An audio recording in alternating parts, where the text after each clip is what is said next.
मीराने खिडकीतून बाहेर पाहिले आणि कानांवर हात ठेवून नाटकीपणे ओरडू लागली. "अरे देवा, बघा किती विनाशकारी आणि मुसळधार पाऊस पडत आहे. असं वाटतंय की आज जगच बुडून जाईल." मालाजी आपल्या ढोंगी आणि निरुपयोगी मुलीकडे अत्यंत दुःख आणि रागाने पाहत होत्या. तर किशोरजी वर्तमानपत्रावर नजर खिळवून मंदपणे हसत होते. बाहेर प्रत्यक्षात हलका पाऊस पडत होता, ज्याला मीरा तिच्या सवयीप्रमाणे भयंकर पूर म्हणत होती. "खबरदार, चुकूनही बाहेर पाऊल टाकू नका, नाहीतर तुम्ही या भयंकर सुनामीत वाहून जाल आणि तुम्हाला शोधण्यासाठी आम्हाला तटरक्षक दलालाला बोलवावं लागेल. चला निघूया," मालाजी दात ओठ खात उपहासाने म्हणाल्या. त्यावर मीराने गंभीर आणि निरागस चेहरा करून म्हटले, "आई, तुमचं अगदी बरोबर आहे. तसंही आपल्या शहरातील खड्डे अनपेक्षित असतात. कुणास ठाऊक, मी बाहेर पाऊल टाकताच थेट पातळात पडेल. मग तुम्हाला माझी आठवण येईल, नाही का? आरव, आईसुद्धा आले होते." चहाची वेळ झाली आहे आणि सर्वजण हळूहळू आपापल्या खोल्यांमधून बाहेर पडत होते. मीराचा संपूर्ण कुटुंबासमोर बसून गप्पा मारत चहा पिण्याचा विचार होता. ती अजूनही या सुवर्ण संधीचा विचार करत होती. तेवढ्यात अचानक किशोरजींचा फोन वाजला. मीराने चोरून आपल्या वडिलांकडे पाहिले, ज्यांचे संपूर्ण लक्ष स्क्रीनवर चमकणाऱ्या नंबरवर खिळले होते. त्याने मोबाईल कानाला लावला आणि आदराने त्याची विचारपूस करून शौर्यवीरने थेट मीराबद्दल विचारले. "काका, खूप उशीर झाला आहे. मला एका खूप महत्त्वाच्या मीटिंगसाठी निघायचे होते, म्हणून मी तिला आज लवकर यायला सांगितले होते, पण ती अजून आलीच नाही. सर्व काही ठीक आहे ना?" कधीकधी मीरा मॅडम शिकवणी किंवा अतिरिक्त वर्गाच्या बहाण्याने आपल्या मैत्रिणींसोबत बाहेर जायच्या आणि शौर्यवीरला हे काळे गुपित काही दिवसांपूर्वीच कळले होते. अगदी काही दिवसांपूर्वीच. मॅडम आपल्या मैत्रिणींसोबत असताना तो या मूर्ख मुलीची घरी बसून परत येण्याची वाट पाहत होता. ती जॉयलँडमध्ये त्याच्यासोबत झोपाळ्यावर मजा करत होती. किशोरजींना त्यांच्या एका जवळच्या मित्राच्या मुलासाठी रिसेप्शन आयोजित केला होता आणि या सर्वांना आमंत्रण होते. त्यामुळे तिला लवकर सुट्टी घेऊन घरी परतायची आहे, हे मीराच्या पूर्णपणे लक्षात राहिले नव्हते. किशोरजी तिला घ्यायला शौर्यवीरच्या घरी वेळेवर पोहोचले. जेव्हा त्यांनी शौर्यवीरला मीराबद्दल विचारले, तेव्हा त्याने नकारार्थी मान हलवली आणि म्हणाला, "काका, ती आज इथे आलीच नाही." हे ऐकून किशोरजी खूप घाबरले. संपूर्ण वाड्यात भीती पसरली आणि तिचे अपहरण झाले असावे का, असा सर्वांना संशय येऊ लागला. किशोरजी राजकारणात होते आणि त्यामुळे त्यांचे अनेक राजकीय शत्रू खूप जास्त होते. त्यामुळे आपल्या मुलांना या सर्व कारस्थानापासून आणि धोक्यापासून वाचवण्यासाठी सर्वतोपरी प्रयत्न केले. पण एक राजकीय व्यक्ती आपल्या मुलांवर रात्रंदिवस किती काळ पाळत ठेवू शकतात, विशेषतः मीरासारख्या मुलांसाठी, जी उडणारा बाणही पकडू शकत होती, जे एक अशक्य आणि अत्यंत कठीण काम होते. रात्रीचे 8 वाजले होते, जेव्हा मीरा हळूच पावले टाकत घरात शिरली. मनातल्या मनात ती आपल्या कुटुंबाला सांगण्यासाठी एक बनावट कहाणी रचत होती की शौर्यवीर सरांनी तिला जास्तीच्या नोट्स देण्यासाठी रात्री उशिरापर्यंत क्लास घेतला आणि अभ्यासाच्या ओझ्याने ती आधीच दबून गेली होती. ती दिवाणखान्यात शिरताच किशोरजी विजेच्या वेगाने आपल्या जागेवरून उठून उभे राहिले. रागाने खवळलेल्या मालाजी काहीतरी बोलण्याचा प्रयत्न करत होत्या, पण किशोरजींनी त्यांच्या ओठांवर बोट ठेवून आपल्या पत्नीला गप्प राहण्याचा इशारा केला. त्या क्षणी मालाजींचे हात शिवशिवत होते. गेल्या 4 तासांपासून संपूर्ण घराला जाब विचारणाऱ्या आपल्या राणी मुलीच्या तोंडावर ठोसा मारण्यापासून त्या स्वतःला रोखू शकत नव्हत्या. "मीरा बेटा," किशोरजींनी अत्यंत शांत आणि अतिप्रेमळ स्वरात विचारले. हे ऐकून मीराला खूप आनंद झाला. "वा पप्पा आज आधीच चांगल्या मूडमध्ये आहेत. म्हणजे आज त्यांना फसवणं आणखी सोपं आहे." "मीरा बेटा, आज एवढा वेळ का लागला? हे असं का झालं? मी तुला सांगितलं होतं की आपल्याला कुमारभाईच्या मुलाच्या रिसेप्शनला जायचं आहे." हे ऐकून मीरा क्षणभर भीतीने घुसमटली. मग तिची नजर लाऊंजमधील इतर लोकांकडे गेली, जे आता रिसेप्शनसाठी निवडलेल्या सुंदर कपड्यांमध्ये तयार झाले होते. पण मीरामुळे त्यांची संपूर्ण योजना रद्द झाल्याने त्यांचे चेहरे रागाने लाल झाले होते. "पापाजी," मीरा सामान्य स्वरात म्हणाली, "ते शौर्यवीर सरांनी आज आम्हाला थांबवलं. मी त्यांना सांगितलं होतं की मला रिसेप्शनला जायचं आहे, पण ते म्हणाले की रिसेप्शनपेक्षा तुझा अभ्यास जास्त महत्त्वाचा आहे. रिसेप्शन येतात आणि जातात, पण परीक्षा वर्षातून एकदाच येतात." "हो," ती अडखळत ते शब्द पूर्ण करणारच होती, तेवढ्यात आरव सफरचंद खात स्वयंपाकघरातून बाहेर आला आणि म्हणाला, "तुझे ते चिडखोर शौर्यवीर सर काहीतरी वेगळेच म्हणत होते. त्यांनी आम्हाला सांगितलं की तू आज ट्युशनला गेलीच नाही." यावेळी मीराची अवस्था अशी होती की जणू काही तिला कापले गेले होते आणि तिच्या शरीरात रक्तच नव्हते. आईच्या लाल भडक डोळ्यांकडे पाहून ती नकळत 2 पावले मागे सरकली, पण तोपर्यंत खूपच उशीर झाला होता. मालाजी विजेच्या वेगाने तिच्यावर झडप घातली आणि आणि मीराचे केस घट्ट पकडले. ती आपला पूर्ण राग त्यांच्यावर काढण्याआधीच किशोरजी लगेच पुढे आले आणि त्यांनी आपल्या मुलीचे केस सोडायला लावले आणि मीराची सुटका झाली. त्याने तिला आपल्या छातीशी कवटाळले. तिला काही बोलायची हिंमत करू नकोस. मी माझ्या मुलीशी बोलतोय, बरोबर? मला तिच्याशी बोलू दे. त्यांनी मीराचा हात धरून तिला सोफ्यावर आपल्याजवळ बसवले आणि प्रेमाने म्हणाले, सांग ना बाळा, कुठे गेली होतीस तू? तुला माहीत आहे ना मला तुझी किती काळजी वाटते आणि माझं माझ्या मुलीवर किती प्रेम आहे. किशोरजींचे प्रेम पाहून मीरांच्या डोळ्यात पाणी आले आणि ती रडत रडत म्हणाली, बाबा, माझ्याकडून खूप मोठी चूक झाली. मला कळत नाही. तो चिडखोर शौर्यवीर सर स्वतःला काय समजतो? त्याला जेव्हा वाटते तेव्हा तो मला त्रास द्यायला लागतो. कधी कधी मला असं वाटतं की मी त्याची विद्यार्थिनी नाही तर त्याची जबरदस्तीने लादलेली बायको आहे. आणि खरं सांगायचं तर कधी कधी तो मला त्याच्या सासूबाईंसारखा वागवतो असं वाटतं. बाबा, शपथ घेऊन सांगते, शिकवणीसाठी तुम्हाला जगातला हा एकच हिटलर सापडला होता का? खरं तर त्याला हिटलर म्हणणे हे खऱ्या हिटलरचा अपमान ठरेल. मी त्याला राजा पोरस म्हणायला हवं, जो नेहमीच युद्धखोर मूडमध्ये असतो. आणि तसंही त्याचा वाडा एवढा मोठा आहे, पण त्याचं मन इतकं छोटं आहे की एक दिवसाची सुट्टीसुद्धा मला आजारी पाडते. मला वाटतं त्याच्या गेल्या 7 पिढ्यातल्या कोणालाच हसायला शिकवलेलं नाही. एकदा बोलायला लागलेली मीरा या सगळ्याकडे पूर्णपणे दुर्लक्ष करून थांबलीच नाही. ज्याची ती इतक्या आवेशाने स्तुती करत होती तो याच मेळाव्यात उपस्थित होता. शौर्यवीर सुद्धा पायऱ्या उतरून खाली आला होता आणि आरवच्या बाजूला शांतपणे उभा होता, जिथे मीराच्या ओठातून निघणारे धगधगते निखारे त्याच्या अंगाला चटका देत होते. नकळतपणे घाबरलेल्या आरवने त्याला जिवलग मित्र शौर्यवीरकडे पाहिले, ज्याला खूप लवकर राग येत असे. राग हा शौर्यवीरच्या व्यक्तिमत्वाचा एक भागच होता आणि एकदा का त्याला राग आला की तो कोणाचीही पर्वा करत नसे. तो स्वतःच्या स्वभावाच्या अगदी उलट मीराला खूप प्रेम आणि आदराने वागवत असे. पण ती मुलगी नेहमीच विचित्र वागून प्रतिसाद देत असे. यार, कृपया तिच्या बोलण्याकडे दुर्लक्ष कर. ती माझी बहीण आहे.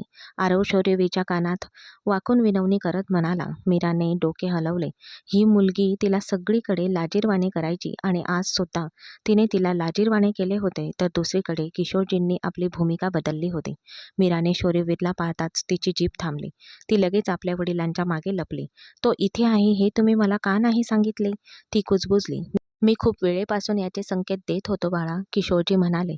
मालाजी पुन्हा मीराचा हात पकडणार होत्या, पण किशोरजींनी त्यांना थांबवले. माझ्या मुलीला कोणीही काहीही म्हणणार नाही. मी तिला सगळं समजावून सांगितलं आहे. माझी मुलगी पुन्हा असं कधीही करणार नाही. आणि या चुकीबद्दल बोलायचं झालं तर आजपासून तिचा पॉकेट मनी बंद झाला आहे. पुढचा महिनाभर तिला एक पैसाही मिळणार नाही आणि ती एकटी घराबाहेर जाऊच शकत नाही. मीरा, जर तुला कुठे जायचं असेल तर एकतर मला किंवा तुझ्या भावाला सांग. आता तुझ्या खोलीत जाऊन आराम कर. किशोरने आपल्या मुलीच्या डोक्यावर अगदी गोडपणे बॉम्ब टाकला होता. आता तिथे बसलेल्या इतरांची हसण्याची पाळी होती. मीराचा चेहरा भीतीने काळा पडला होता. तिने चोरून आपल्या शिक्षकांकडे एक नजर टाकली आणि तो तो तिच्याकडे रागाने आणि भेदक नजरेने पाहत होता. ती डोके खाजवत आपल्या खोलीत पळून गेली. आज तिने खूप मजा केली होती, पण त्या मजेची शिक्षाही मोठी होती. त्या रात्री मुसळधार पाऊस पडत होता. मीरा आपल्या पलंगावर पडून देवाला प्रार्थना करत होती. हे देवा, उद्याही असाच मुसळधार पाऊस पडू दे, म्हणजे मला या चिडखोर माणसाला भेटावं लागणार नाही. तो माझी वाट लावणार आहे. अरे देवा, तो माझ्याकडे अशा भयानक नजरेने पाहत होता, जणू काही मी काहीतरी चुकीचं बोलत आहे. मी जे काही बोलले ते अगदी बरोबर होतं आणि मी ते धैर्याने बोलले, कारण मी कोणालाही घाबरत नाही. तसंही तो मला राजा पोरसपेक्षा कमी वाटतच नाही. फक्त माझा एक हत्ती हरवला आहे. त्या जर पावसामुळे त्याचा रस्ता अडवला गेला तर मी देवाला 5 किलो लाडू अर्पण करेन. ती तिच्या खोलीत पडून असा विचार करत होती तेव्हा कोणीतरी तिला हाक मारली. तिच्या खोलीचा दरवाजा जोरात धडकन बंद झाला. ती चिडून म्हणाली, काय उद्धटपणा आहे हा? जेव्हा तिने दरवाजा उघडला तेव्हा आरव भाई तिथे उभे होते. त्यांनी तिच्या बारीक झालेल्या डोळ्यांकडे रोखून पाहिले. तुझी जीभ आवर, नाही तर आता माझ्यासोबत चल. अरे देवा, लहान असणं म्हणजे डोकेदुखीच आहे. ज्याला वाटेल तो हुकूम द्यायला लागतो. आरव भाई, तुम्ही माझ्याशी असं वागू शकत नाही. हे विसरू नका की तुमच्या आवडीच्या मुलीशी तुमचं लग्न लावून देण्याचा माझा मोठा वाटा राहणार आहे. जर मी माझा नकाराधिकार वापरला तर तू अविवाहितच राहशील. मीराने कमरेवर हात ठेवत धमकी दिली. त्याची काळजी करू नकोस. मी आईशी याबद्दल आधीच बोललो आहे. तो खांदे उचकवत सहजपणे म्हणाला. मीराला धक्काच बसला. आरव भाईला त्रास देण्यासाठी ती फक्त याच गोष्टीचा वापर करायची. ती आरव भाईला नेहमी धमकी द्यायची की जर त्याने तिचं ऐकलं नाही तर ती जाऊन आईला त्याच्या प्रेम प्रकरणाबद्दल सांगेल. तो बिचारा मुलगा घाबरून जायचा, कारण मॅडमने त्याला सतत घाबरवून ठेवलं होतं की आई त्याच्या आवडीनुसार होणाऱ्या लग्नाला कधीही होकार देणार नाही. जर तुला वाटत असेल की मी तिला समजवावं, तर तुला मला खुश ठेवावं लागेल. या त्रासदायक मुलीला कसं खुश ठेवायचं हे आरवला माहीत होतं. त्यामुळे तो नेहमी आपल्या धाकट्या बहिणीची प्रत्येक मागणी पूर्ण करायचा. पण आज त्याला नाराज पाहून ती खूप अस्वस्थ झाली आणि आरवभाईला काय झालं असेल याचा विचार करू लागली. आता कुठे तिच्या लक्षात आलं की आरवभाईने थेट आईशी बोलून तिची ब्लॅकमेलिंग बंद करून आपलं काम स्वतःच मिटवलं होतं. त्याने तिला ओढत स्वयंपाकघरात नेले. तुम्ही मला इथे का आणलंत? मीराने तोंड वाकडं करत विचारलं. लवकर 4 गरमागरम पराठे बनव, आरवने आज्ञा दिली. 4 पराठे का? तुम्हाला म्हशींना चारा द्यायचा आहे का? मीराच्या जिभेला पुन्हा खास सुटली. आरवने तिच्याकडे भुकेल्या फुकार नजरेने पाहिलं. माझं डोकं दुखतंय आणि बाहेर खूप थंडी आहे, मी पराठे बनवू शकत नाही. मीराने एक कारण सांगितले. मला त्रास देणे बंद कर आणि पटकन पराठे बनवायला सुरुवात कर. नाहीतर मी जाऊन आईला तुझ्या बुडवलेल्या क्लासबद्दल सांगेल. काल संध्याकाळी बाबांमुळे तू आईच्या तावडीतून वाचलीस. आता बाबासुद्धा घरी नाहीत. तुला त्यांच्यापासून कोण वाचवणार? तू त्यांना का त्रास देत आहेस? अचानक एक ओळखी पुरुषी आवाज मीराच्या कानावर पडला. न कळत भीतीने तिने तोंडातली लाळ गिळली. सुरुवातीला तिला खरंच वाटलं की हा तिचा गैरसमज आहे. पण जेव्हा तोच जड आवाज पुन्हा घुमला तेव्हा ती दचकून मागे वळली. शौर्यवीर त्याच्यासमोर एका खुर्चीवर टेकून मोबाईल फोनमध्ये व्यस्त बसला होता. त्याचा चेहरा अजूनही रागाने लालबुंद झाला होता आणि मीराचे शब्द, बळजबरीची बायको, सासू, किंग पोरस, हिटलर, चिडचिडा, एखाद्या रिमिक्स गाण्यासारखे त्याच्या मनात घुमत होते. त्या बिचाऱ्याला इच्छा असूनही काहीच करता येत नव्हते. शौर्यवीर सर इथे काय करत आहेत? मीराने धक्का आणि गोंधळाने विचारले. आपलं काम करा आणि जे सांगितलं ते करा. आरवने लगेच त्याचे लक्ष पुन्हा कामावर केंद्रित केले. मग या 2 जुलमी लोकांनी तिच्याकडून बटाट्याचे पराठे बनवून घेतलेत, पण त्याचबरोबर गरम आल्याचा चहाचाही आस्वाद घेतला. मीराच्या पाठीत तीव्र वेदना झाल्या. तो आला होता आणि तिला उभं राहायलाही त्रास होत होता. ती अजूनही चहाची भांडी घासत होती. तेवढ्यात आरव एक फोन घेण्यासाठी स्वयंपाकघरातून बाहेर गेला. आता स्वयंपाकघरात फक्त ती आणि शौर्यवीरच उरले होते. शौर्यवीरची खोल नजर तिच्या वाकलेल्या कमरेवर खिळली होती. मीराला तो दिसत नव्हता, पण तो माणूस तिला गिळंकृत करणाऱ्या नजरेने पाहत आहे हे हे तिला जाणवत होतं. ते शौर्यवीर सर, आज दुपारी जे काही घडलं. तिने समजावून सांगण्याचा प्रयत्न केला, पण शौर्यवीरने लगेच तिला मध्येच थांबवलं. मीरा मॅडम, आज दुपारी जे काही घडलं त्याबद्दल मी तुम्हाला उद्या वर्गात सविस्तर सांगेल आणि माझा विश्वास ठेवा. मला खरंच तू माझ्याबद्दलचा तुझा राग उघडपणे व्यक्त केलास याचा मला खूप आनंद झाला आहे. असे म्हणून तो जागेवरून उठला आणि जोरात पावले टाकत मीराच्या अगदी जवळ जाऊन उभा राहिला.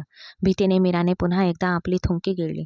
शौर्यवीर हा तिच्या वडिलांच्या मित्राचा मुलगा आणि आरवचा जिवलग मित्र होता. तो मीराच्या घरी नेहमी येत असे आणि त्यांचे संबंध कुटुंबासारखेच होते. शौर्यवीरला एक बहीणही होती, जी लंडनमध्ये राहत होती, पण लवकरच भारतात परत येणार होती. ही अगदी मीराचीच प्रतिकृती होती, अगदी तिच्या इतकीच खोडकर आणि उपद्रवी. तिला पाहिल्यावर शौर्यवीर आपले कान सुद्धा स्पर्श करायचा. त्याला मंदबुद्धी, बावळट आणि अतिशय खोडकर मुली आवडतात. ती विषारी वाटत होती. त्याला एक अशी स्त्री हवी होती जिची इच्छाशक्ती प्रबळ आणि व्यक्तिमत्व परिपक्व असेल, जिला स्वतःला कसे सांभाळावे हे माहीत असेल.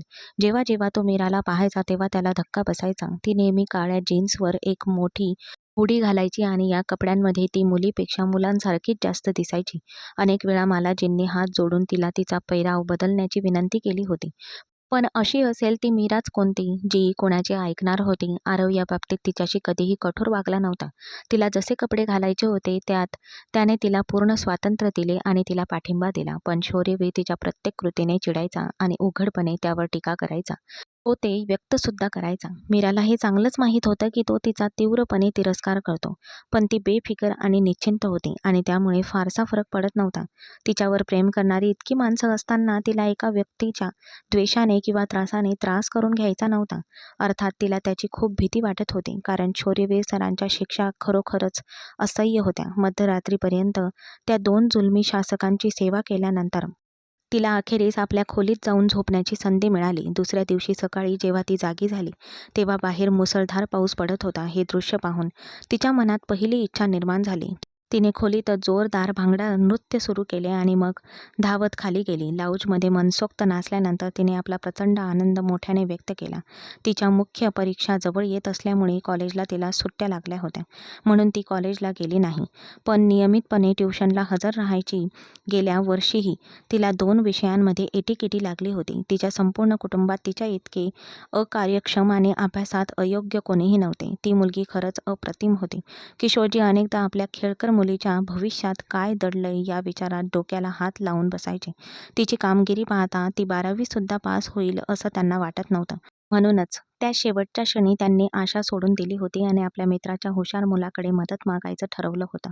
मग अचानक एक अनपेक्षित वळण आलं आणि पाऊस थांबून आकाश निरभ्र होऊ लागल्याने मॅडमची सुट्टीची सुंदर योजना एका क्षणात उद्ध्वस्त झाली. आणि त्यात भर म्हणजे तिचे चिडखोर शिक्षक शौर्यवीर सरांचा फोन आला. आता मी काय करू? तिने हताश नजरेने आरोभाईकडे पाहिले. तिला वाटत होते की त्याने तिला या संकटातून वाचवावे. पुन्हा त्या असह्य चेहऱ्याने माझ्याकडे पाहिलंस तर खबरदार. मी तुला मदत करणार नाही. काल रात्री तू माझा जो छळ केलास तो मी कधीच विसरणार नाही. शांतपणे तुझ्या ट्युशनला जा.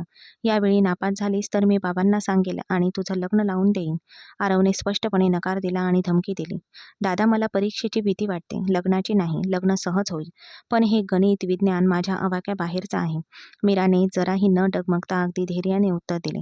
तोबा, अरे देवा, ह्या मुलीची जीभ बघा कशी कात्रीसारखी फिरते. मालाने जवळून आपले चप्पल उचलली आणि तिच्या दिशेने फेकली, पण मीराने विलक्षण चपळाई दाखवत सोप्याच्या मागे उडी मारली आणि ती निसटली. पुढच्या 15 मिनिटात ती तिच्या चिडखोर सर शौर्यवीर यांच्या क्लासला बसली होती. संपूर्ण दिवाणखाना शौर्यवीरच्या पदकांनी, चषकांनी आणि छायाचित्रांनी भरलेला होता. इतर दिवसांप्रमाणेच ती पदके पाहून विचित्र चेहरे करत होती. तेवढ्यात शौर्यवीर तिथे आला आणि त्याच्या भारदस्त आवाजात म्हणाला, मी तुला फक्त तिकडच्या टेबलावर बसून प्रश्नांचा सराव करायला सांगितलं होतं. इथे येऊन माझ्या पदकांची स्तुती करायला नाही. मी माझी स्तुती करण्यासाठी आणि माझ्या चुका दाखवण्यासाठी आधीच भरपूर लोकांना कामावर ठेवलं आहे. तू त्यात भर घातली नाहीस तरी मला काहीच हरकत नाही. शौर्यवीरचा स्वर अत्यंत कठोर होता आणि त्याच्या चेहऱ्यावर कोणताही भाव नव्हता. लवकर तो अध्याय बाहेर काढ, ज्याचा तुला सराव करायचा आहे. शौर्यवीर तिच्याशी कधीही गोड किंवा प्रेमळपणे बोलत नव्हता. किंबहुना त्याने मॅडमला कधी सामान्य स्वरातही संबोधले नव्हते. त्याचा स्वर नेहमी हिमालयाच्या खडकांसारखा कठोर असायचा. मीराने भीतीने मान खाली घातली आणि गुपचूप आपली वही बाहेर काढली, ज्यात तिने सराव करणे तर दूरच प्रश्न क्रमांकही लिहिला नव्हता. कारण तिला पूर्ण खात्री होती की पावसामुळे आज तिला सुट्टी मिळेल. आता या कडाक्याच्या थंडीतही अस्वस्थता आणि भीतीमुळे तिला घाम फुटत होता. जेव्हा शौर्यवीरने तिच्या कपाळावर घामाचे थेंब चमकताना पाहिले, तेव्हा त्याला लगेच प्रकरण समजले. नक्कीच तू मी दिलेल्या त्या प्रश्नांचा अजिबात सराव केलेला नाही. सर, मला फक्त एकच संधी हवी आहे. शौर्यवीरने बोटाने तिला उठण्याचा इशारा करताच मीराने पुढचे शब्द अनुच्चारी राहिले. तिकडे त्या कोपऱ्यात जा आणि भिंतीकडे तोंड करून उभी राहा आणि उभे राहूनच हे सर्व प्रश्न सोडव. जोपर्यंत या सगळ्या प्रश्नांची उत्तरं मिळत नाहीत तोपर्यंत तू तुझ्या जागेवरून 1 इंचही हलणार नाहीस. जर तू थोडी जरी उठून बसलीस किंवा एक पाय जरी पुढे मागे केलास तर मी तुला रात्रभर याच कोपऱ्यात उभं करीन. आणि जर तुला हा गैरसमज असेल की तुझे आई वडील तुला वाचवायला इथे येतील तर तो गैरसमज आत्ताच्या आत्ता दूर कर. पण सर, ते मीराने विनवणी करण्याचा प्रयत्न केला. गप्प बस, शौर्यवीर इतक्या मोठ्याने बोलला की संपूर्ण क्लासमध्ये त्याचा आवाज घुमला. मीराच्या डोळ्यात भीती दाटून आली आणि तिचे संपूर्ण शरीर थरथरू लागलं. याआधी तिच्याशी कोणीही अशा स्वरात बोललं नव्हतं आणि शौर्यवीर हे क्रोधी रूप ती आयुष्यात पहिल्यांदाच पाहत होती. तिने आरवकडून शौर्यवीरच्या रागाबद्दल बरंच काही ऐकलं होतं, पण तिला स्वतःला त्याचा अनुभव घेण्याची संधी कधीच मिळाली नव्हती. आता ती भीतीने आपल्या कानांना स्पर्श करत होती. उठ आणि तिकडे जा आणि हे सर्व प्रश्न पूर्ण कर. मीरा तिथून पळून जाण्याचा प्रयत्न करू लागली, पण शौर्यवीरने हात पुढे करून पटकन खोलीचा दरवाजा बंद केला आणि आतून कुलूपही लावले. सर, तुम्ही मला ताब्यात घेण्याचा प्रयत्न करत आहात का? मीराने घाबरून विचारले. मिस, जर तुम्हाला तसे वाटत असेल तर तसे समजा. शेवटी तुम्ही मला इतकी टोपण नावे दिली आहेत. तुम्ही माझ्यासाठी आणखी एक नाव वापरले तर माझा काही आक्षेप नाही. शौर्यवीरचा स्वर अजूनही बर्फासारखा थंड आणि सर्व प्रकारच्या भावनांपासून मुक्त होता. मी मी जाऊन बाबांकडे तुझ्याबद्दल तक्रार करेन. मीराने शेवटची धमकी देत पळून जाण्याचा एक छोटासा प्रयत्न केला.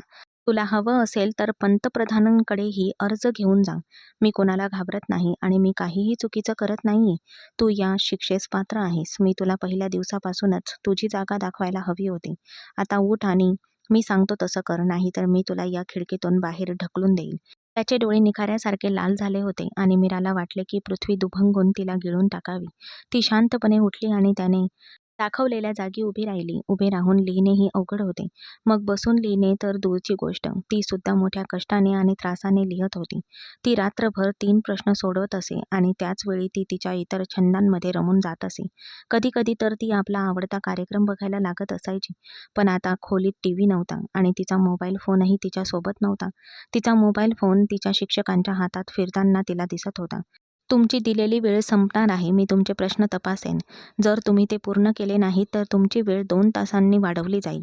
मीरा उभी राहून 2 तास उलटले होते आणि तिचे काम अजूनही पूर्ण झाले नव्हते. "मीरा, तुझं काम तपासून घे." शौर्यवीरचा कठोर आवाज ऐकून ती सुन्न झाली. ते एक अशक्य काम असल्यामुळे पुस्तक तिच्या हातातून निसटून जमिनीवर पडले. 2 पूर्ण दिवस लागणारे प्रश्न ती 2 तासात कसे काय पूर्ण करणार होती?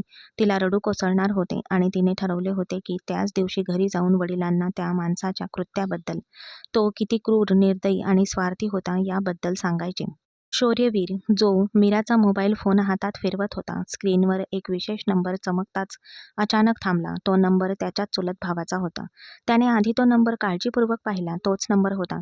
सर, कोणीही कुणाच्या परवानगीशिवाय त्याचा मोबाईल फोन असा कसा वापरू शकतो? फोन न उचलणे किंवा त्याच्या खाजगी आयुष्यात ढवळाढवळ करण्याचा प्रयत्न करणे, हे खूपच वाईट कृत्य आहे. मीरा उद्गारल्याशिवाय राहू शकली नाही. तो फोन कोणाचा आहे या विचाराने ती खरोखरच घाबरली होती. तर दुसरीकडे शौर्यवीरला थोड्या वेळापूर्वीची एक आठवण झाली आणि मीराला त्याच्या दैनंदिन दिनचर्यांबद्दल माहिती कशी मिळत होती यामागचे संपूर्ण कारण आता त्याला समजले होते. त्याचा स्वतःचा चुलत भाऊ, जो शौर्यवीरचा खूप जवळचा मित्रही होता, तो मीराच्या सतत संपर्कात होता. त्याने मीराला शौर्यवीरचे एका महिला सहकाऱ्यासोबतचे फोटो पाठवले होते, जे मीराने नंतर शौर्यवीरच्या वडिलांना दाखवले होते, ज्यामुळे मोठा गदारोह झाला होता. त्यानंतर शौर्यवीरने स्वतःच बचाव करण्याचा प्रयत्न केला, पण त्याच्या वडिलांनी त्याचे ऐकले नाही. उलट मीरासमोरच त्याचा अपमान केला.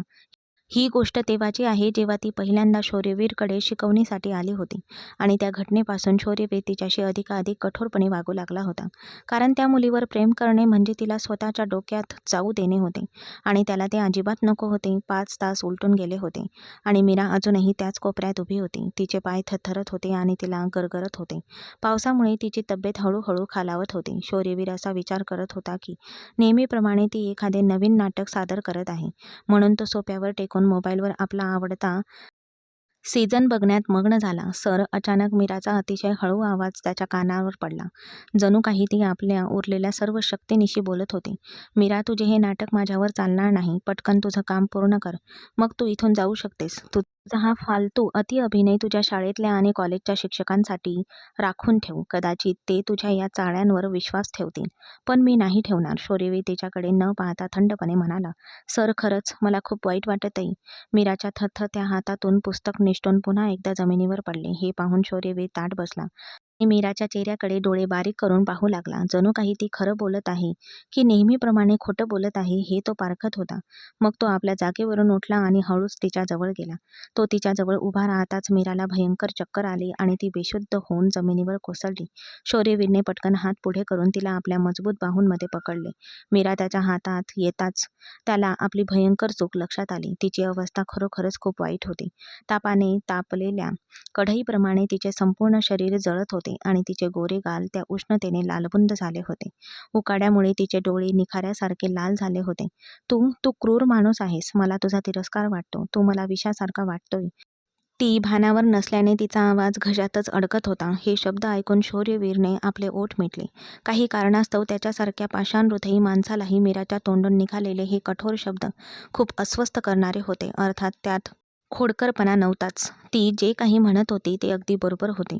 तो खरोखरच एक अतिशय कडक आणि क्रूर माणूस होता, जो आपल्या कडक नियमांशिवाय कोणाचीही पर्वा करत नव्हता. एक क्षणही वाया न घालवता त्याने तिला आपल्या मिठीत उचलले आणि वेगाने पायऱ्या उतरून खाली गेला. जेव्हा शौर्यवीरच्या आईने मीराला त्याच्या मिठीत बेशुद्ध पाहिले तेव्हा तिला खूप काळजी वाटू लागली. "तिला काय झालंय? ती ठीक आहे ना?"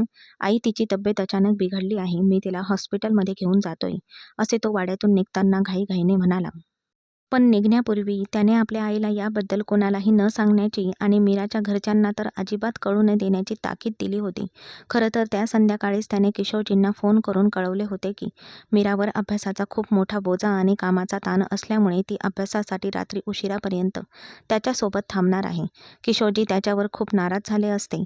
किशोरजींना त्याच्यावर अढळ विश्वास होता म्हणून त्याने क्षणभरही शंका न बाळगता त्याला परवानगी दिली. जर किशोरजींना किंचितही कल्पना असती की त्याची लाडकी मुलगी त्या चिडखोर शिक्षकाच्या कडक स्वभावामुळे आणि त्याच्या शिक्षेमुळे रुग्णालयात दाखल झाली आहे तर तो आपली सर्व कौटुंबिक नाती विसरून गेला असता. कारण तो आपल्या लाडक्या मुलीपेक्षा जगात दुसऱ्या कोणालाही प्राधान्य देऊ शकत नव्हता. रुग्णालयात पोहोचल्यावर मीराला लगेच सलाईन लावण्यात आली आणि थोड्याच वेळात औषधांच्या प्रभावाखाली ती हळूहळू शुद्धीवर येऊ लागली. दरम्यान शौर्यवीर बाहेर रुग्णालयाच्या कॉरिडॉरमध्ये फेऱ्या मारत होता.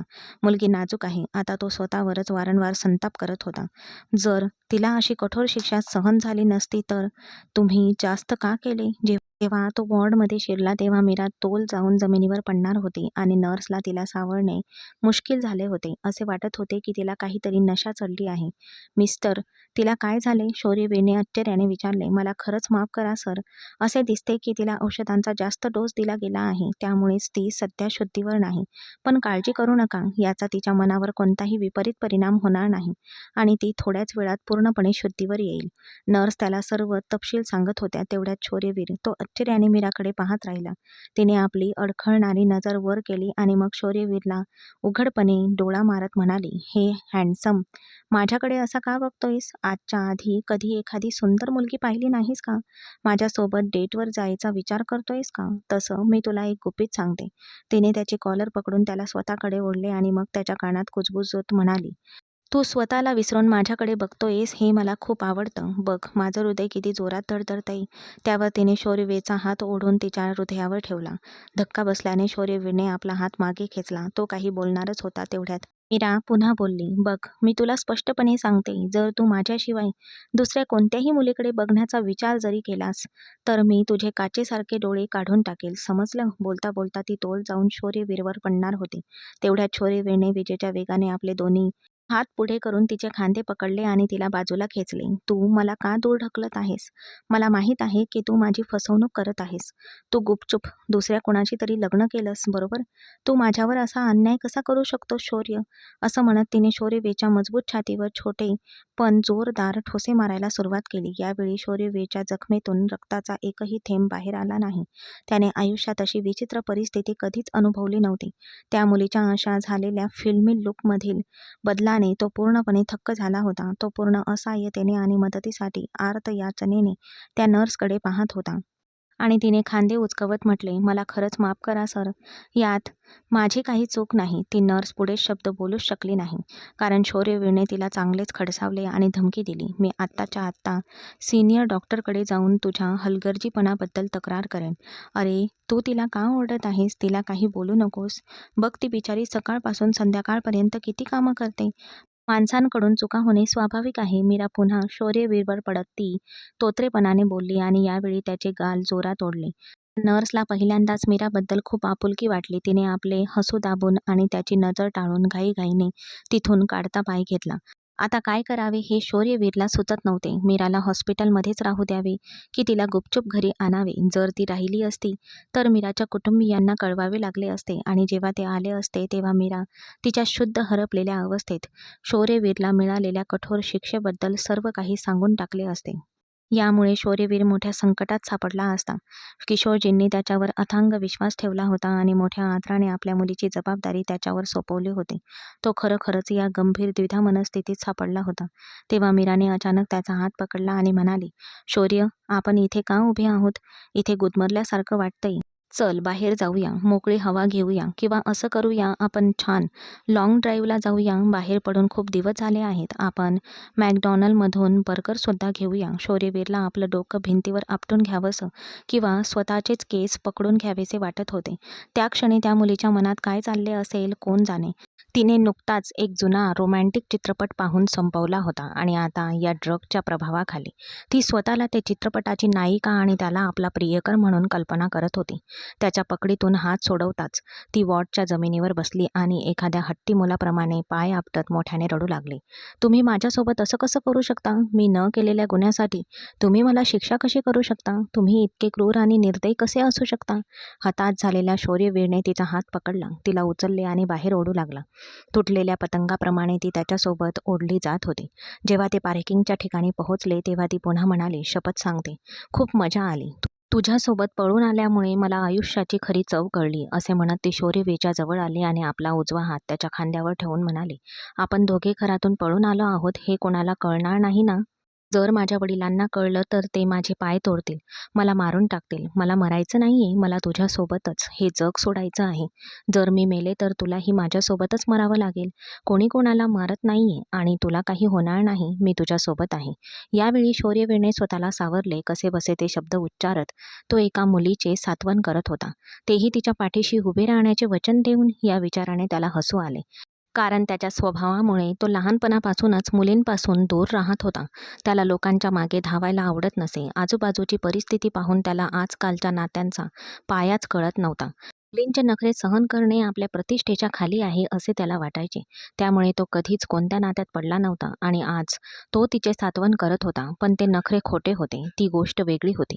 शौर्यवीरला तिला पुढच्या सीटवर बसवणे अवघड जात होते. आता काय करावे याचा तो विचार करत होता. ते दोघे पोहोचेपर्यंत मुसळधार पाऊस सुरू झाला होता. त्याला संधी मिळाली. त्याने लगेच आपल्या आईला किशोरजींना फोन करून सांगायला सांगितले की मुलीची काळजी अजिबात करू नका, ती आज रात्री इथेच राहणार आहे. ती सगळी कहाणी त्याच्या आईला म्हणजे सुनीताजींना आधीच सांगितली होती. म्हणून सुनीताजींनी पटकन होकारार्थी मान डोलावली आणि किशोरजींचा नंबर डायल केला. दुसरीकडे किशोर खूपच चिंतेत होता. तो आपल्या लहान मुलीला दुसऱ्यांच्या घरी असं एकटी सोडू शकत नव्हता. पण सुनीताने त्याला धीर देत म्हटले, काळजी करू नका.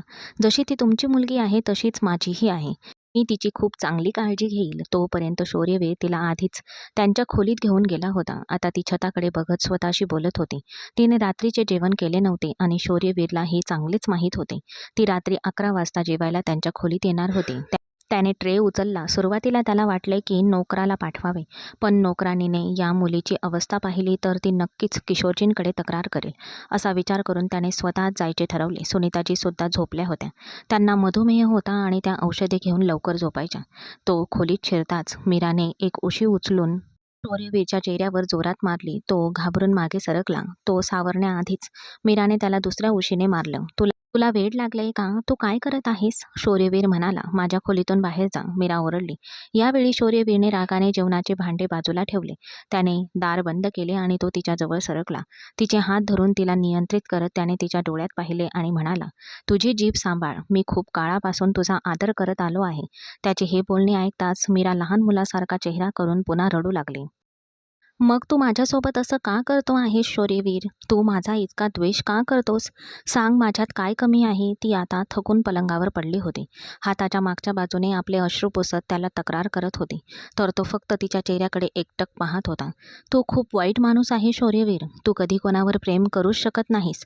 हे प्रेम असूच शकत नाही. मीरा त्याच्या छातीत जोरदार बोटे खुपसत म्हणाली, माझ्या मते माझ्यावर कोणीही कधीच प्रेम करू शकत नाही, कारण मी खरंच दुष्ट आहे आणि सगळे माझा तिरस्कार करतात. शौर्यवीर हळू आवाजात म्हणाला, मी तुझा तिरस्कार करत नाही. मीरा डोळे मिचकावत म्हणाली. त्या क्षणी ती पूर्णपणे भांबावलेली होती. ती काय बोलत आहे हे तिला समजत नव्हते. तिला फक्त एवढेच माहीत होते की तिच्या समोर बसलेला माणूस तिचा सर्वात आवडता व्यक्ती होता आणि ज्याच्यासाठी तिने अनेकदा प्रार्थना केली होती.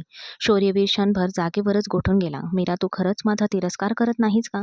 मी तुझा तिरस्कार अजिबात करत नाही. तू तू मला विषासारखा वाटतोस. तुला पाहिल्यावर मला रागाने तुझे केस ओढून तुला वाईट वाटायला लावावं आणि तुझा चेहरा लाल करावासा वाटतो.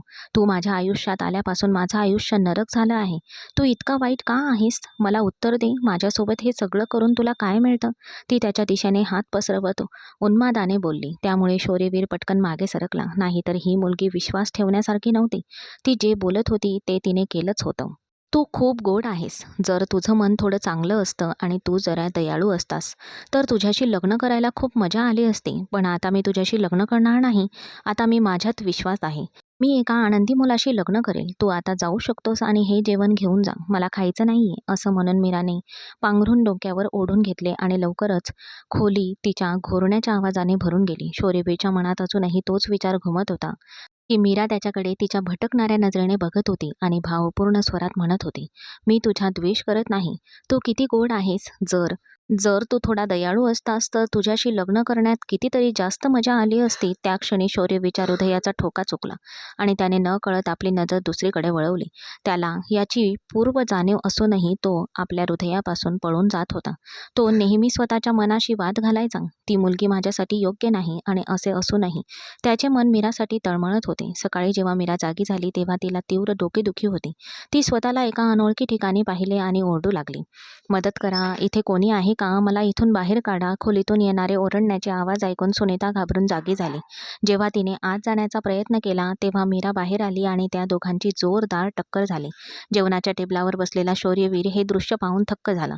त्याच्या तोंडातून कारंजांसारखा चहा बाहेर पडला आणि तो तिच्या मदतीसाठी धावला. मीरा अजूनही ओरडत होती, "मला वाचवा, मला इथून बाहेर काढा." शौर्यवीरने तिचे खांदे पकडून तिला हलवले आणि ती भानावर आली आणि त्याच्या चेहऱ्याकडे एकटक पाहू लागली. "तू माझं अपहरण केलं आहेस का?" "बाळा, तुझं कोणीही अपहरण केलेलं नाही." सुनीताजी अजूनही तिचं स्वतःचं कपाळ चोळत होत्या. मीरालाही वेदना होत होत्या, पण ती अजूनही भीतीच्या छायेत होती. "काल रात्री माझ्यासोबत काय झालं?" तिने आठवण्याचा प्रयत्न केला, पण तिच्या डोक्यात पुन्हा दुखू लागलं आणि तिला काहीच आठवत नव्हतं. फक्त एवढंच की तिच्या शिक्षकांनी तिला शिक्षा केली होती आणि त्यानंतर ती बेशुद्ध झाली. "काही नाही झालं. तू कशी आहेस?" "तुझी प्रकृती बिघडली आणि आम्ही तुला डॉक्टरांकडे नेले. काल रात्री खूप पाऊस पडला म्हणून आम्ही तुला घरी पाठवले नाही. तू अगदी ठीक आहेस." ते असे बोलत होते तेवढ्यातच मोलकरीण आले आणि तिने सुनीताला सांगितले की किशोर आपल्या मुलीला न्यायला आला आहे. वडिलांचे नाव ऐकून मीराच्या हृदयात सुटकेचा निश्वास भरून आला. तिने शौर्यवीरशी नजर मिळवली नाही आणि पटकन त्याच्या घरातून बाहेर पळाली. आपल्या मुलीचे सुजलेले डोळे आणि चिंताग्रस्त चेहरा पाहून किशोरजींच्या मनात चिंता निर्माण झाली. "तू ठीक आहेस का? तुला काही झाले का?" त्याने प्रेमाने तिच्या डोक्यावर हात ठेवला. "बाबा, मी अगदी ठीक आहे. हो, मी अगदी ठीक आहे. मला काय झालंय?" तिने किशोरला तिच्या आजारपणाबद्दल सांगितले नव्हते आणि तिला माहीत होते की शौर्यवीरनेही ते गुपितच ठेवले होते. नाहीतर किशोरनेच सर्वात आधी तिच्या तब्येतीबद्दल विचारले असते. तिने शिक्षकांच्या शिक्षेबद्दल त्याला सांगितले नव्हते आणि तिला स्वतःलाच आश्चर्य वाटत होते की ती हे का करत आहे? ती या माणसाचे वागणे गुप्त का ठेवत आहे? पुढचे 2 दिवस नेहमीप्रमाणेच गेले. शौर्यवीर एका महत्त्वाच्या कामासाठी शहराबाहेर गेला असताना मीरा घरीच राहिली. या 2 दिवसात मीराने मनसोक्त आराम केला आणि तिला हव्या असलेल्या ठिकाणी फिरली. दरम्यान आरवचा साखरपुडाही निश्चित झाला होता. त्या मुलीला अखेर त्याने जिंकले होते. तिच्या तो प्रेमात अकंठ बुडाला होता. वाड्यातील सर्वजण आनंद साजरा करत असताना मीरा बाहेर लॉनवर उभी राहून चंद्राकडे एकटक पाहत होती. तिच्या मनात प्रेमाचा लवलेशही नव्हता, फक्त तणाव होता. ती खूप चिंतेत होती कारण तिला अजूनही तिच्या परीक्षेची चिंता होती. शौर्यवीर नसलेल्या संपूर्ण काळात तिने फक्त वेळ वाया घालवला होता. आता परीक्षेच्या तणावामुळे तिला अभ्यास करण्याची इच्छा होत होती, पण तिच्याकडे वेळच नव्हता. कधी तिची आई तिला बाजारात घेऊन जायची तर कधी तिचा भाऊ तिला अंगठी निवडायला घेऊन जायचा. परत आल्यावर शौर्यवीरने सर्वात आधी किशोरजींना भेट दिली. तो वाड्यात प्रवेश करत असताना त्याची नजर अचानक मीरावर पडली, जी आकाशातील चंद्राकडे एकटक लावून पाहत होती. चांदण्यांमुळे मीराचा चेहरा अधिकच तेजस्वी आणि सुंदर दिसत होता. ती मुलगी अत्यंत मोहक होती, यात काही शंकाच नव्हती आणि शौर्यवीरच्या ओठांवर एक मंद स्मित उमटले. कालच त्याच्या आईने मीराच्या नात्याबद्दल त्याच्याशी चर्चा केली होती आणि किशोरजींचीही इच्छा होती की शौर्यवीरने मीराशी लग्न करावे. त्याने होकार दिला होता. किशोरजींना खूप आनंद झाला होता कारण त्यांना खात्री होती की शौर्यवीर त्यांच्या मुलीवर खूप प्रेम करेल आणि अगदी त्यांच्यासारखेच तिची काळजी घेईल. त्यांच्या नात्याच्या चर्चा अजूनही घरात सुरू होत्या आणि किशोरजींनी मीराला सांगितले नव्हते की सुनीताजींनी तिच्या मुलासाठी स्थळ सुचवले आहे. त्यांना माहीत होते की ती गोंधळ घालेल किंवा अभ्यासावर बहिष्कार टाकेल. तिला सांगण्यापूर्वी तिची परीक्षा संपू द्यावी असे त्यांना वाटत होते. पण आरवला धन्य होते. तो कधीच रहस्य पोटात ठेवू शकत नाही. जेव्हा कधी त्याला एखाद्या मोठ्या गोष्टीबद्दल कळायचं तेव्हा त्याच्या पोटात गोळा यायचा. रात्रीची वेळ होती. मीरा स्वयंपाकघरात स्वतःसाठी नूडल्स बनवत होती. तेव्हा तो धाडकन आत घुसला. "माझी छोटी गुडिया, मी ऐकलंय की तुझं लग्न ठरलंय." मीराच्या हातातून चमचा निसटून जमिनीवर पडला. "अरे देवा, मी तर मेलेच." छातीवर हात ठेवत ती म्हणाली. ती आनंदी आहे की नाराज हे आरवला कळतच नव्हते. पण जेव्हा मीरा मोकळेपणाने हसली तेव्हा आरवला हायसं वाटलं, कारण आनंदी होण्याची ही त्याच्या बहिणीची एक खास पद्धत होती जी त्याला समजली होती. "दादा, तो मुलगा कोण आहे? कसा आहे? मला सांग ना." मीराने काळजीने विचारले. "अगं, मलाही आता काहीच माहीत नाही. बाबांनी आत्ताच फक्त एवढंच सांगितलं की त्याच्या मित्राच्या मुलाशी लग्नासाठी त्यांच्या घरच्यांनी तुझ्यासाठी मागणी घातली आहे." आरव म्हणाला, "काळजी करू नकोस. तो मुलगा खूप देखणा दिसतोय. मी बाबांकडून पूर्ण खात्री करून घेईन आणि मग तुला सांगेन. सध्या अभ्यासातून सुट्टी मिळेल याचाच आनंद मान. तिचा भाऊ निघून गेल्यावर ती क्षणभर शांत झाली. तिच्या काळजाचा ठोका चुकला आणि तिच्या मनात कुठेतरी तिच्या शिक्षकांचा, शौर्यवीरचा चेहरा चमकून गेला. शौर्यवीर अगदी तिच्या मनातल्या पुरुषाच्या प्रतिमेला जुळणारे होते, पण ते खूप तापट स्वभावाचे होते. तर मीराला तिच्या आयुष्यात असा पुरुष हवा होता जो तिच्यावर निरपेक्ष प्रेम करेल, तिचे प्रत्येक शब्द ऐकेल आणि तिच्याशी दयाळूपणाने वागेल. इतर सामान्य मुलींप्रमाणेच तिच्याही मनात ह्याच इच्छा होत्या. कोणीतरी तिच्या मागे धावावे, तिच्यासाठी जगायला आणि मरायला तयार असावे. दुसऱ्या दिवशी जेव्हा ती तिच्या ट्युशनला गेली तेव्हा वाटेत तिने मिठाईचा एक बॉक्स उचलला. तिने आरवला सांगितले होते की तो तिच्या शिक्षकांना देईल. आरव अजूनही आपलं हसू आवरण्याचा प्रयत्न करत होता. अगं, तू त्यांच्यासाठी गुलाबजामचा एक मोठा बॉक्स घेऊन जा आणि त्यांना सांग की तू उद्यापासून ट्युशनला येणारच नाही. तुला आता या सगळ्याची गरजच नाही. तू एका अब्जाधीशाची बायको होणार आहेस. या शिल्लक डिग्रीसाठी तुला एवढी मेहनत करण्याची काहीच गरज नाही. आरव तिला मोठ्याने चुकीचा सल्ला देत होता आणि ती सुद्धा आरवचे बोलणे अगदी लक्षपूर्वक ऐकत होती, जणू काही तो एखादी महत्त्वाची घोषणा करत आहे. जेव्हा ती मिठाईचा बॉक्स घेऊन शौर्यवीरच्या घरी पोहोचली तेव्हा तो लॉनमध्ये बसला होता. शौर्यवीरने तिला तिथे येण्याचा इशारा केला. तिच्या हातातल्या बॉक्स पाहून त्याला आश्चर्यच वाटले. सरजी, हे तुमच्यासाठी आहे. मी विचारू शकतो का तू हे का आणलंयस? शौर्यवीरने पूर्वीपेक्षा अधिक गंभीर नजरेने तिच्याकडे पाहत विचारले. हो सरजी, मी तुम्हाला सांगत होते की माझे लग्न ठरले आहे. आता मी उद्यापासून ट्युशनला येणार नाही. मला आता या छोट्या पदव्यांची गरजच नाही. कारण मी एका अब्जाधीशाची पत्नी होणार आहे. मीराने आरवचे सर्व पाठ केलेले शब्द अभिमानाने पुन्हा सांगितले. शौर्यवीरने तिचे सर्व बोलणे मोठ्या संयमाने ऐकले आणि मग अगदी थंड स्वरात म्हणाला, प्रस्ताव मांडला गेला आहे, पण लग्न होणार नाही. इथे शांतपणे बसून अभ्यास कर. आजही तू ठरवलेल्या वेळीच निघशील आणि जोपर्यंत तुझ्या परीक्षा संपत नाही तोपर्यंत हा प्रस्ताव डोक्यातून काढून टाक. बघा सर, तुम्ही माझ्याशी इतके कठोर वागू शकत नाही. तुम्ही अजून माझ्या भावी पतीला ओळखत नाहीत. तो अब्जाधीश आहे आणि मी ऐकलंय की तो खूप तापट आहे आणि त्याच्याकडे मोठ्या गाड्या देखील आहेत. जर एक जरी गाडी येऊन तुमच्या घराबाहेर उभी राहिली तर तुम्हाला तुमची जागा कळेल. ती त्याच्या डोळ्यात थेट बघून त्याला धमकी देत होती. जसा प्रस्ताव निश्चित झाला तसे जणू काही तिला पंखच फुटले होते. काय दुर्दैवी माणूस आहे तो. नक्कीच कोणीतरी गरीब माणूस असणार ज्याचं नशीब तुझ्या हातांनी लिहिलं आहे. शौर्यवीर हसू आवरत तिला चिडवत म्हणाला. तो दुर्दैवी नाही, उलट जगातला सर्वात नशीबवान माणूस आहे. मिठाईचा डबा टेबलावर ठेवून ती घाईघाईने वाड्यातून बाहेर पडली. ती गेल्यावर शौर्यवीर स्वतःशी हसला. या मुलीचं काहीही होऊ शकत नाही असं तो डोके हलवत विचार करत होता. ती बाहेर जाऊन गाडीत बसली आणि आनंदाने उद्गारली, तुमचा विश्वास बसणार नाही दादा. तू जे काही म्हणालास ते सगळं मी शिक्षकांना सांगितलं. आरवच्या काळजात धस्स झालं, कारण तो मस्करी करत होता, पण त्याच्या बहिणीने मात्र सगळं गांभीर्याने घेतलं होतं. त्याचा तिथे थांबण्याचा इरादा नव्हता, पण त्याला एक महत्त्वाचा फोन आला आणि तो बोलण्यासाठी थांबला.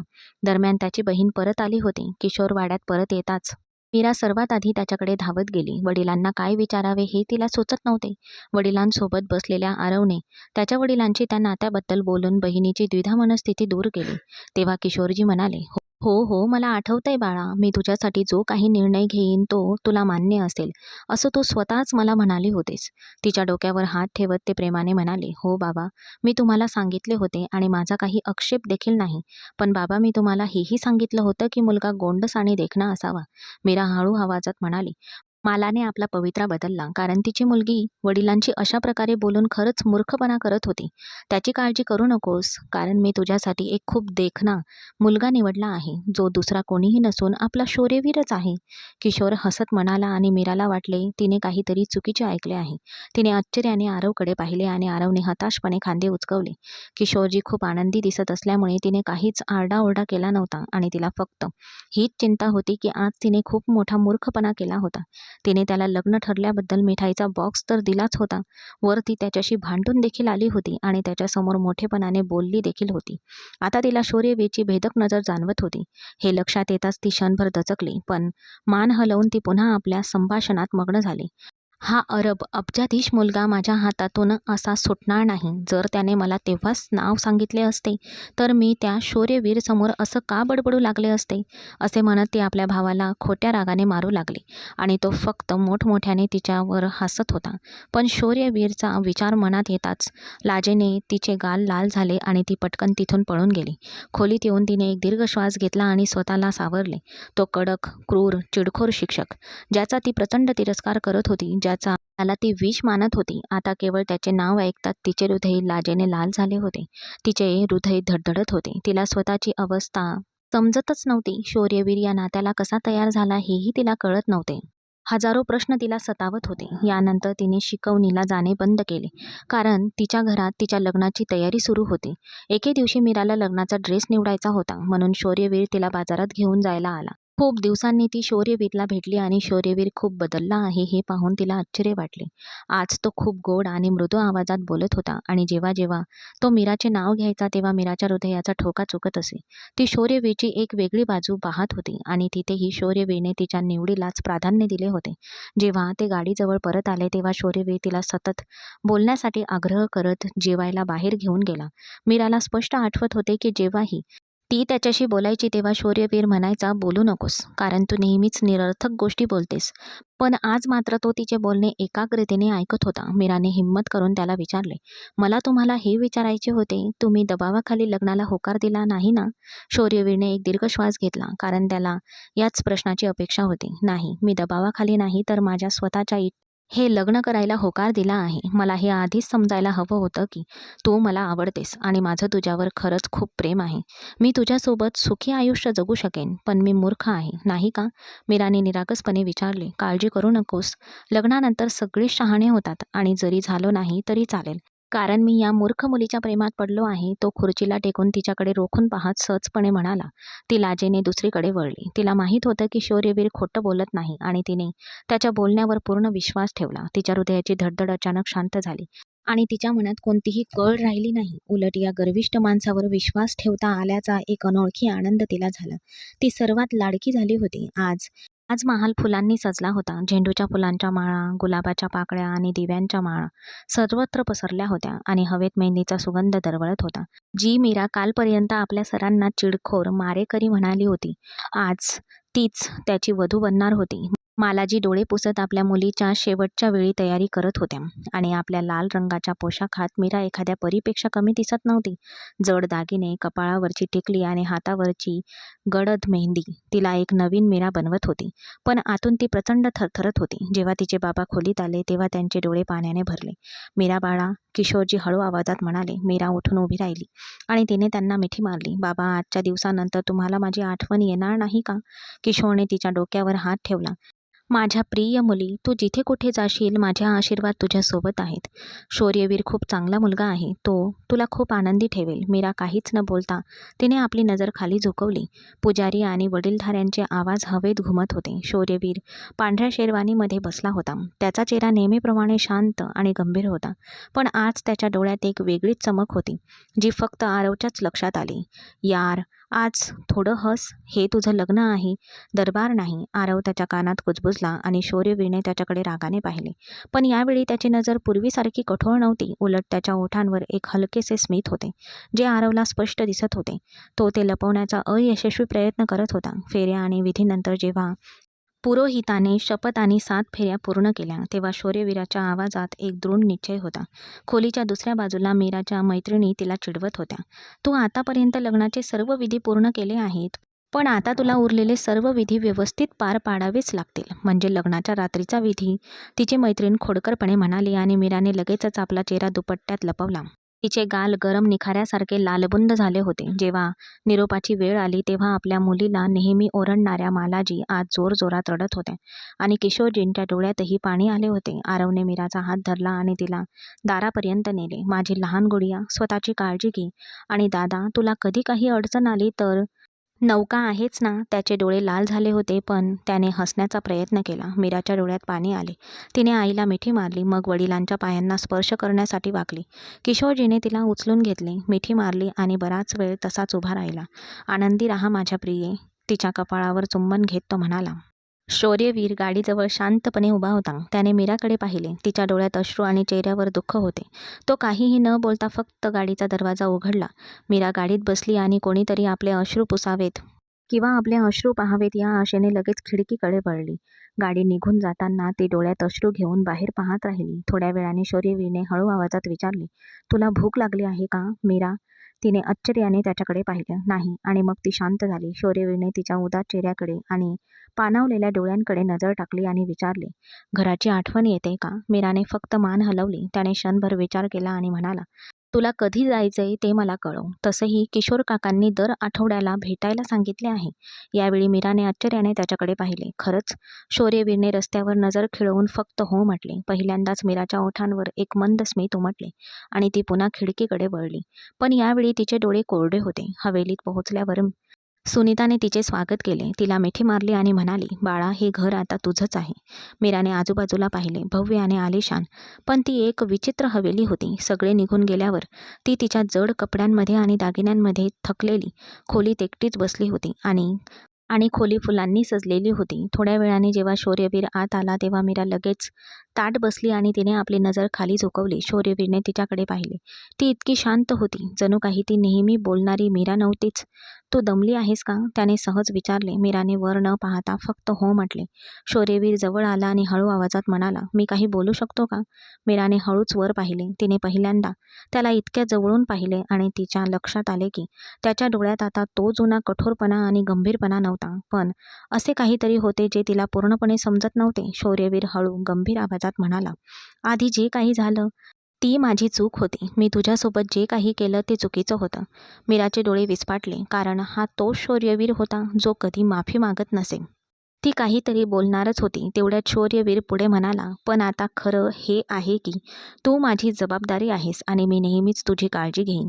मीराने आपला ओठ चावला आणि नकळतपणे तिच्या हृदयातून एक आवाज आला, फक्त जबाबदारी? शौर्यवीरने क्षणभर तिच्या डोळ्यात खोलवर पाहिले आणि त्याचे ओठ त्या खास मनमोहक हास्याने उजळून निघाले, जे त्याने यापूर्वी कोणासोबतही केले नव्हते.